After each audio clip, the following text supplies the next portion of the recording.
오늘은 여러분 아버지 주일입니다. 아버지 주일인데 오늘 우리가 너무 잘 알고 있는 이 누가복음 15장을 탕자의 관점이 아니라 아버지의 관점으로 우리 아버지의 사랑에 대해서 함께 살펴보고, 우리 육신의 아버지도 이 이민사회에서 여러분 얼마나 많이 부끄러움을 개의치 않고 우리 자식들을 위해서, 자식들의 공부를 위해서, 그들을 위해서 기도하고 헌신하고 눈물 흘립니까? 그런데 하물며 우리 하나님 아버지는 훨씬 더 저와 여러분의 아버지시고 또 우리들을 위해서 그렇게 눈물을 흘려 기도하시며 기다린다는 사실들을 함께 살펴보기를 원합니다. 여러분, 세계에서 가장 축구로 유명한 그 시장이 있어요. 그 리그가 있습니다. 이 정도는 알아두셔야 돼요. 미국 생활할 때. 영국에 있는 프리미어 리그라는 리그가 세계에서 제일 큰 축구 시장입니다. 거기에 여러분 한국 사람으로서는 제일 첫 번째로 여러분 우리 히딩크의 황태자 아들 이 박지성이라는 친구가 제일 먼저 이제 그 리그의 프로 선수로 뛰게 되었습니다. 그런데 박지성의 여러분 그 아버지 박용성 씨는요, 그 박지성이가 공부를 좀 잘했기 때문에 그냥 평범한 공무원이 돼가지고 안정적으로 살았으면 좋겠다 이렇게 생각해서 축구하는 것을 엄청 반대했습니다. 그런데 아들이 원하고 박지성 선수가 이제 축구 생활로 접어들면서 아버지는 13년 동안 다니던 회사를 그만두고 정육점을 차렸습니다. 박지성 선수가 너무 왜소하고 몸이 약해서 고기라도 잘 먹일 그런 심산으로 정육점을 차리고 이 아들을 그렇게 마음껏 뒷바라지하며 후원했다고 해요. 여러분, 요즘에 전 세계적으로 축구를 잘 모르는 사람도 손흥민 선수 하면 다 압니다. 우리들이 잘 모르지. 여러분, 그만큼 전 세계적으로 아주 유명한 선수입니다. 여러분, 이 손흥민 선수는 줄임말로 월클이에요. 월드 클래스. 그리고 세계가 인정하는 선수. 그리고 여러분 그 빅리그 있죠. 영국의 프리미어 리그에서 득점왕까지 했던 친구고요. 1년에 이 축구 잘해서 한 300억 정도를 벌어들이는 선수입니다. 그리고 아버지의 가르침을 잘 받아서 굉장히 또 예의 바르고 인성이 좋아서 많은 사람들이 사랑하는 선수죠. 그런데 여러분, 이런 멋진 월드 클래스 스타를 배출해내게 된 그 배경에는 그 아버지 손웅정 씨라는 아주 위대한 아버지가 계셨기 때문입니다. 여러분, 손흥민 선수도 인터뷰 가운데 자주 이런 말을 하더라고요. 나의 축구는 아버지의 작품이다. 여러분, 특별히 이 아버지 손웅정 씨가요, 기본기를 엄청 강조했어요. 그래가지고 모든 한국 사회 전역에서 책도 나오고 강연도 하고 교회 설교회도 나오고 엄청나게 기본기를 다시 강조하는 그런 여러분 분위기가 일어날 정도로, 여러분 잘 아시죠? 아버지 손웅정 씨가 손흥민을요 일반 학교 축구부에 보내지 않았더라고요. 그 18살 때까지 계속 그냥 그 공을 다루고 공을 만지는 그런 훈련을 계속해서 수없이 반복을 했어요. 여러분, 일반 그 학교 축구부는 시합과 성적이 중요하잖아요. 그래가지고 아이들을 너무 혹사를 시킨다고 아버지가 그 학교를 안 보내고 계속 자기가 가르쳤던 겁니다. 여러분, 그 영국의 그 프리미어 여러분의 유명한 구단주 한 사람이 손흥민을 데려오기 전에 그 아버지를 데려간다. 그런 말도 했어요. 실제로 아버지를 코치로 모시려고도 했고요. 여러분, 그런데요, 저는 인터뷰를 보면서 아버지 손웅정 씨의 축구에 대한 기본기에 대한 철학보다 저는 더 감동받았던 부분이 코치 손웅정 씨가 아닌 아버지 손웅정으로의 태도였습니다. 여러분, 손흥민 선수가 18살에 독일로 갑니다. 그 이제 함부르크라고 하는 여러분 그 구단에 발탁이 되어가지고 유소년 팀에 들어가게 되는데요. 아버지가 한국에 있는 모든 것을 다 정리하고 이 아들을 따라갑니다. 그때 너무 가난했대요. 너무 힘들었대요.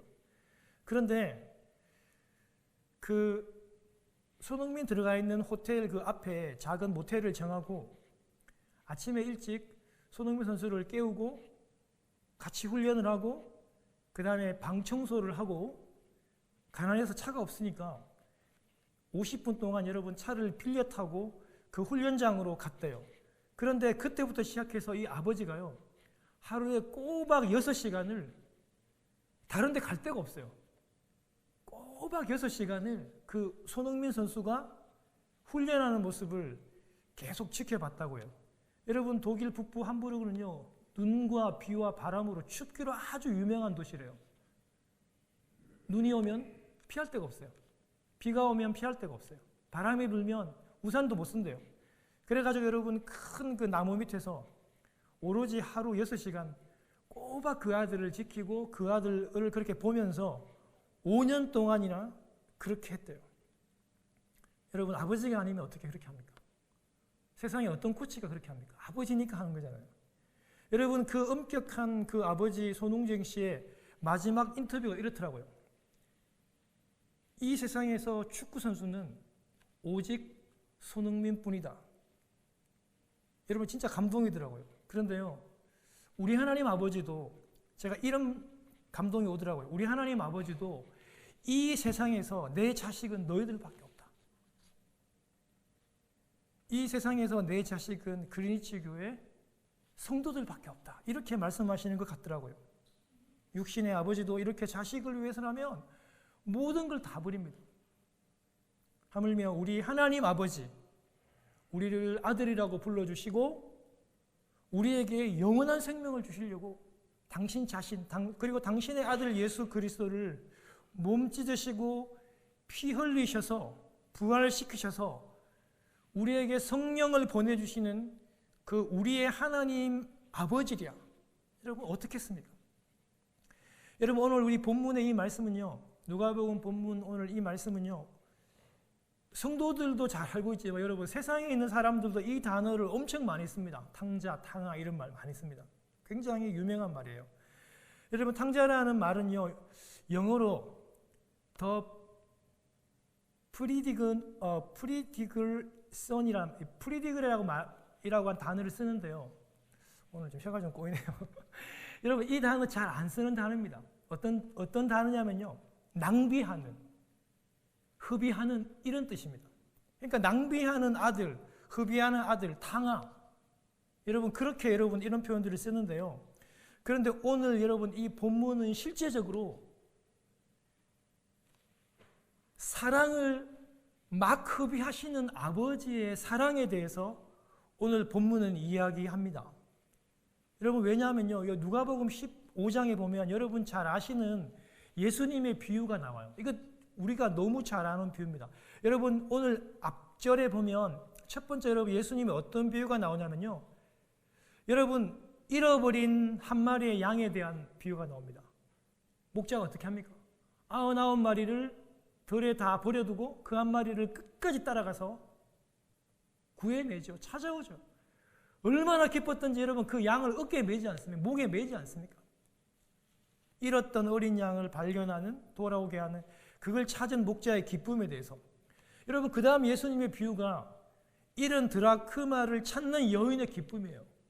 그 단순한 돈이 아닙니다. 여러분, 이 드라크마는 결혼할 때 가지고 온 폐물과 같은 너무 소중한 증표입니다. 그거 잃었다가 찾는 그 여인의 기쁨을 얘기하고, 오늘 여러분 우리가 말하는, 소위 말하는 여러분 이 본문이 등장했죠. 이 문맥상으로 여러분 이 오늘의 이 예수님의 비유는 잃었던 아들을 찾는 그 아버지의 그 사랑과 그 기쁨을 얘기하는 비유입니다. 여러분, 오늘 이 익숙한 스토리를 우리 아버지의 사랑의 관점에서 한번 살펴보기를 원합니다. 여러분, 이 못난 작은 아들이 아버지에게 찾아와서 유산을 달라고 얘기합니다. 여러분, 요즘도 이런 행동은 굉장히 무례한 행동이에요. 그리고 법적으로도 이거 불가능합니다. 아버지가 살아 계시잖아요. 그런데 2000년 고대 근동에서 가문의 명예와 혈족의 명예를 중요시하는 이 유대 공동체에서 이런 일은 있을 수 없는 일입니다. 이거는요, 아버지를 엄청나게 수치스럽게 만들고 가문의 먹칠을 하는 행동입니다. 여러분, 보통 이런 문제는요, 아버지 혼자 결정하지 않고 당시에는요, 어떻게 했냐면은 공동체 원로들이 다 모여가지고 재판을 했대요. 만약에 여러분 이게 아버지가 살아 계시는데 유산을 주는 게 판결이 난다면요, 다른 모든 아들들이 이런 못된 짓을 하기 때문에 여러분 이거는요 절대로 그렇게 허가 판결이 날 수가 없는 일이에요. 그만큼 심각한 상황이고 이런 일은 굉장히 무례한 일이고 이런 일이 거의 일어나지도 않는 상황입니다. 그런데요 아버지는요 자식으로부터 이런 수치와 무례함을 당하고도요 공동체의 그 많은 구성원들로부터 거센 비난과 무시를 당하면서도 그 비난을 다 감수하고도 아무 말 없이 작은 아들과 큰 아들에게 각각 재산을 나누어 줍니다. 작은 아들에게만 준 것도 아니에요. 여러분 각각 줬다고 그랬잖아요. 큰 아들에게는 3분의 1을, 작은 애에게는 3분의 1을 그렇게 다 주었습니다. 왜요? 아버지는 왜 이런 위험천만한 결정을 왜 했을까요? 그것은 아들을 끝까지 믿었고 이 아들에게 형식적인 의무와 관계가 아닌 아버지와 아들의 그 1대1의 인격적인 자유와 그 관계를 위해서 그에게 이것을 허락했던 것입니다. 당시에는 있을 수 없는 일입니다. 모든 비난과 책임을 감당해야 하는 아버지였습니다. 아들을 질책하거나 심각하게 아들을 집에서 쫓아내는 방법이 훨씬 더 쉽고 더 정석적이고 정당한 방법에도 불구하고 아버지는 그런 모든 비난을 다 감수하면서 아들에게 유산을 물려주었던 거예요. 여러분 13절에 오른 이 둘째 아들이요, 이 못난 아들이 재산을 다 모았대요. 여러분 재산을 막 다 끌어모았다. 여러분 원문에 그런 뜻이 아닙니다. 여러분 그 재산을 다 끌어모아 가지고 해외로 가서 허랑방탕하게 살았대요. 재산을 다 끌어모았다라고 하는 원문 여러분 이 순하고라는 말은요. 재산을 팔아 가지고 캐시를 만드는 거예요. 무슨 말인지 알겠죠? 아버지가 그렇게 땀 흘려 피 흘려 모은 모든 재산을 다 팔아버리고 이거 완전 현금으로 캐시로 만들어 가지고 그렇게 갔다는 말입니다. 여러분 그런데 아니나 다를까 타국에서 돈을 다 허비했던 그의 설상가상으로 흉년이 들었습니다. 여러분 이방인들은 유대인들은 여러분 돼지 안 키웁니다. 만지지도 않고 먹지도 않기 때문에 여러분 이 돼지를 키운 사람은 분명히 이방인이고 그 이방인의 집에 그냥 붙어서 종살이하며 살고 있는데요. 돼지가 먹는 여러분 이 콩과의 지엽 열매조차도 주는 사람이 없어서 못 먹을 정도의 부정한 돼지보다 더 못한 그런 지독한 상황으로 전락한 모습이 우리 눈에 목격이 됩니다. 여러분 그렇습니다. 하나님을 떠나면 이렇게 되는 거예요. 하나님을 떠나는 그 순간부터 하나님을 떠나는 그 자체가 이런 불행의 시작이라는 것을 여러분 꼭 기억해야 돼요. 여러분 좀 눈에 안 보이니까 하나님께서 눈에 안 보이시니까 내가 좀 쉽게 결정하고 예배와 여러 가지 신앙의 활동들을 잠정적으로 중단하시는 분이 계시는데 여러분 절대 그렇지 않습니다. 내 마음대로 갔다가 내 마음대로 그렇게 여러분 절대 못 돌아옵니다. 여러분 저희들은 철저히 아무리 어렵고 힘들도 내가 좀 손해가 나도 하나님께 예배하고 신앙생활하는 이걸 절대 포기하시면 안 돼요. 여러분 이 작은 아들의 모습이 우리에게 철저히 이것을 가르쳐주고 있는 겁니다. 하나님을 떠나서 내 욕구대로 내 마음대로 사는 것이 자유하는 것처럼 보입니다. 조금 더 돈을 벌 수 있는 것처럼 이게 약간은 매력적으로 보입니다. 여러분 그런데요 절대 그렇지 않아요. 하나님을 버리고 여러분 이 물질을 택하고 더 쉬운 길로 가는 그것이요. 여러분 사람은 스스로 주인이 되어 살 수 없어요. 하나님의 종이 되든가 아니면 여러분 사탄의 재물의 종이 되든가 둘 중에 하나입니다. 절대 여러분 포기하시면 안 돼요. 여러분 그런데 하나님의 은혜로 이 둘째 아들이요. 스스로 돌이켜라는 표현들이 스스로 돌이켜라는 표현들이 오늘 나오죠. 이 둘째 아들이요. 스스로 사람은 여러분 사실 스스로 돌이킬 수 없어요. 하나님께서 그에게 스스로 돌이킬 마음을 주셨던 거죠. 그런데 여러분 이 둘째 아들이 나름대로 여러분 각본을 짭니다. 여러분 우리 18절 19절에 보면요. 그 각본의 내용들이 나와요. 아버지 내가 하늘과 아버지께 죄를 지었사오니 지금부터는 아버지의 아들이라 일컬음을 감당치 못하겠습니다. 아버지 만약에 그렇게 되지 않으면 나를 그냥 종이 하나로 그냥 써 주십시오. 나름대로 여러분 이렇게 막 각본을 다 짰어요, 마음속에. 만일 아버지가 안 받아주면 어떡하지? 그렇게 여러분 각본을 짜왔다고요. 여러분 이 둘째 아들은요, 이 못난 둘째 아들은 아버지를 몰라도 너무 몰라요. 그 모습이 바로 우리의 모습이 아닌가, 설교하는 내 모습이 아닌가 그런 생각이 듭니다. 여러분 그런데 참 긍정적이고 감사한 것은요, 실제로 이렇게 이 아들이 스스로 뉘우치고 거기서 끝인 게 아니라 실제로 아버지께로 돌아오잖아요. 그것이 진정한 회개입니다. 돌아오는 행동까지 이어지는. 여러분 그런데 20절 이하에 보면요, 우리가 회개하고 돌아오면, 둘째 아들이 그렇게 회개하고 돌아오면 언제나 우리의 아버지는 그곳에서 기다리십니다. 이것이 아버지 주일의 가장 큰 감동이 아닐까, 은혜가 아닐까, 저는 그렇게 생각합니다. 여러분 20절에 보면요, 상거가 있다. 옛날 표현에 거리가 멀잖아요. 그런데 젊은 아들의 시력이 아버지를 먼저 발견하는 게 아니잖아요. 노안이 찾아오고 어둡고 침침한 그 아버지의 눈이 아들을 먼저 봅니다. 여러분 기억하십시오. 시력이 좋다고 다 먼저 보는 것 아닙니다. 사랑이 있어야 먼저 볼 수 있습니다. 여러분 이 아버지가 사랑이 있으니까 이 젊은 이 아들보다 훨씬 잘 보고 먼저 보고 그렇게 달려오시는 거죠. 여러분 이사야 49장 여러분 15절에 보면 여인이 어찌 그 젖먹는 자식을 잊겠으며 자기 태에서 난 아들을 잊으리요. 그들이 혹시 잊을지라도 나는 너희를 잊지 않겠다. 여러분 이게 하나님 아버지의 마음이에요. 아버지는 단 한 번도 아들을 잊지 않았습니다. 자식이 떠난 날 아마 그 후로부터 계속 그 자리를 지켰을 것입니다. 그런데 아버지가 먼저 보고 측은히 여깁니다. 여러분 이 측은히 여기다라고 하는 여러분 이 동사는 여러분 제 설교하는 가운데 몇 번 들었을 거예요.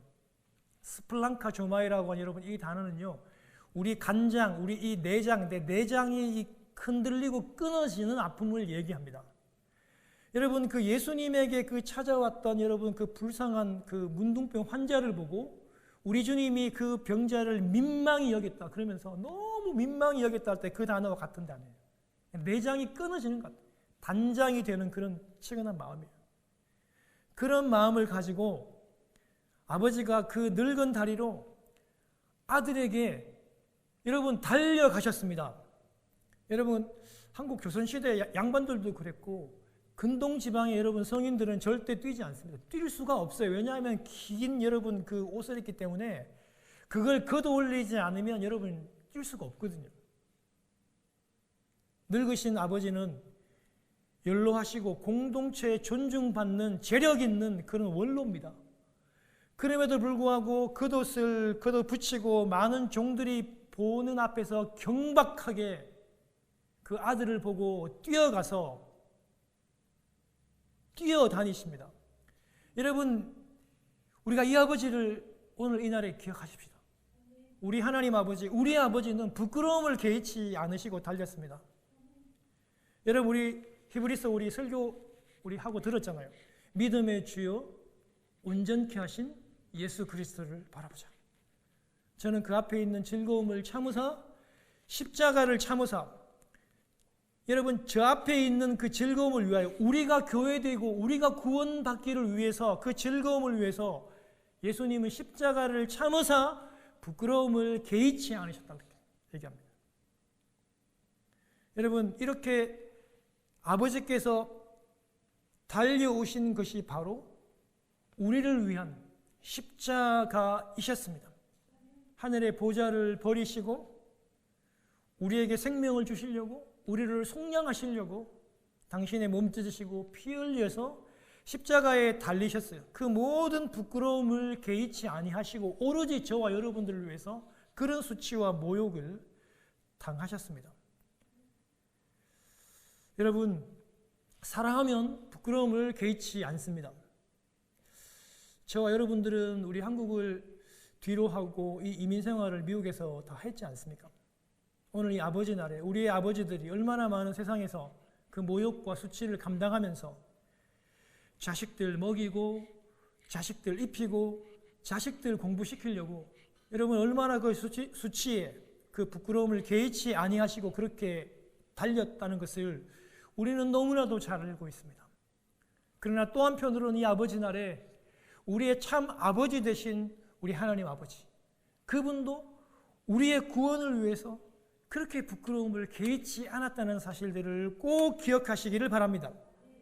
여러분, 최근이 달려와서 우리 아버지가요, 목을 이렇게 안습니다. 그런데 목을 안는데요, 그냥 안는 게 아니에요. 여러분, 이 원문 여러분 헬라어를 보면요, 에피픽토라고 하는 말은요, 이게 합성어입니다.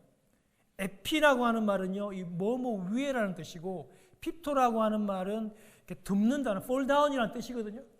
그냥 이렇게 그냥 형식적으로 그치레로 그냥 이렇게 우리 요즘 우리 연예인들이 많이 하는 매너 손 그냥 이렇게 가슴과 가슴 닿이지 않고 손으로 이런 정도가 아니라 완전히 그를 이렇게 덮어 완전히 덮듯이 영어 성경에 보면 여러분 이 through his arms라고 되어 있어요. 이게 뭐냐면 자기 팔을 완전히 던지듯이 이렇게 아버지가 그 아들의 목을 그렇게 포개듯이 안으셨던 거예요. 그리고 입을 맞추셨죠.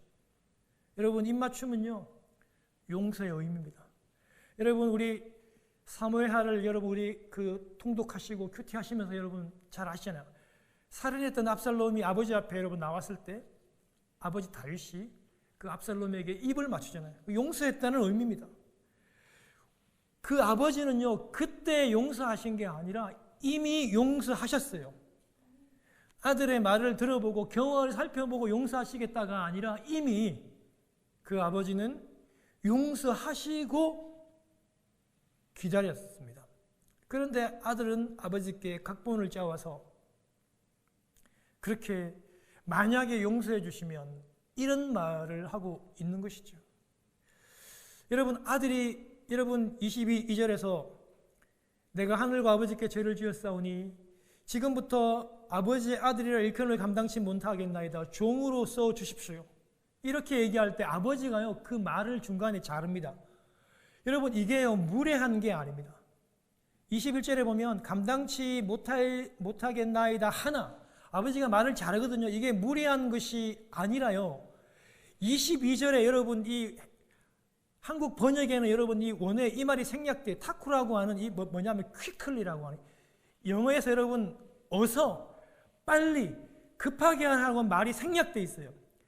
지금 아버지는 무례한 게 아니라 여러분 아버지는 아들에게 어서 빨리 좋은 옷을 그 가락지를 끼워 주시면서 다시 아들의 지위를 회복시켜 주고 싶은 거예요. 아버지는 너무 기뻐가지고 이 아들이 돌아왔으니까 아버지가 막 너무 기뻐가지고 어서 이 아들에게 제일 좋은 옷을 입혀주고 가락지를 끼워주고 어서 기쁨의 파티를 하고 싶은 것이 아버지의 마음이었던 거예요.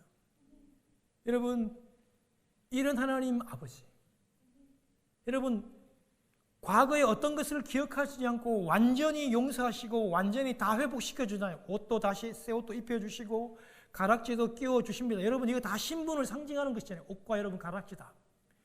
예전의 모습으로 회복해주시고 잔치를 해서 모든 사람들이 참석해 하고 다시 지위가 회복되었다는 것을 많은 사람들에게 공포하고 있는 것이죠. 그러면서 이 기쁜 날에 살찐 송아지를 잡고 즐기자고 그렇게 얘기하면서 이 아들은 잃었다가 다시 찾은 아들이고 죽었다가 다시 얻은 아들이라고 말씀하시면서 이 기쁜 날 잔치하자고 그렇게 얘기합니다. 사랑하는 여러분, 오늘 제가 설교를 마치면서 그림 하나를 보겠습니다. 아주 유명한 그림입니다. 우리 렘블란트라고 하는 우리 서양 미술사에서 유럽에서 가장 위대하고 가장 유명한 그리고 그림에 빛을 도입한 여러분 잘 아시죠? 렘블란트라고 하는 화가인데요. 돌아온 탕자라고 하는 여러분 이 유명한 여러분 이 그림입니다. 지금은 러시아에 여러분 그 어느 박물관에 여러분 그 소재하고 있죠. 여러분 이 그림을 보면요, 특별히 여러분 이 아버지의 한번 그 얼굴을 클로즈업한 그림이 있습니다.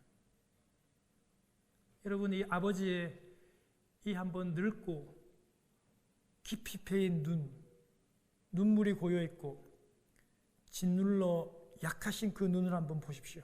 그리고 그 눈동자는 아래를 향해 있습니다. 많은 사람들이 분명 아버지께 물었을 것입니다.